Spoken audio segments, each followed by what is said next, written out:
اب اس کے بعد پھر اس سورہ مبارکہ کی آخری آیات میں قرآن مجید کا تذکرہ جو ہے بڑے شاندار الفاظ میں ہے، وَبِالْحَقِّ أَنزَلْنَاهُ وَبِالْحَقِّ نَزَلَ۔ اس کو تو جب تک اس طرح زور دے کر نہ پڑھا جائے تو اس کا جو اصل جو ہے اس کا اثر وہ ظاہر نہیں ہوتا۔ اس قرآن کو ہم نے حق کے ساتھ نازل کیا ہے اور یہ حق کے ساتھ نازل ہوا ہے۔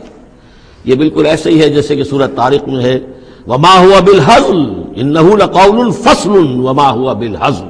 یہ قرآن اب قول فیصل بن کر نازل ہوا ہے، جیسے کہ حضور نے فرمایا، حضرت عمر رضی اللہ تعالیٰ عنہ راوی ہیں، ان اللہ یرفع بہذا الکتاب اقواما ویضع بہ آخرین۔ اب اللہ تعالیٰ اسی کتاب کی بدولت قوموں کو اٹھائے گا، مسلمانوں کو اٹھایا، عروج پر پہنچایا، اور اب ہم مسلمانوں نے اسے ترک کر دیا تو ہمیں زمین پر گرا دیا ہے۔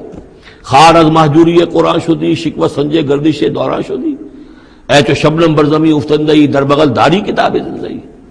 وَبِالْحَقِّ أَنزَلْنَاهُ وَبِالْحَقِّ نَزَلَ وَمَا أَرْسَلْنَاكَ إِلَّا مُبَشِّرًا وَنَذِيرًا۔ اور اے نبی ہم نے نہیں بھیجا ہے آپ کو مگر بشارت دینے والا اور نذیر بنا کر، خبردار کرنے والا۔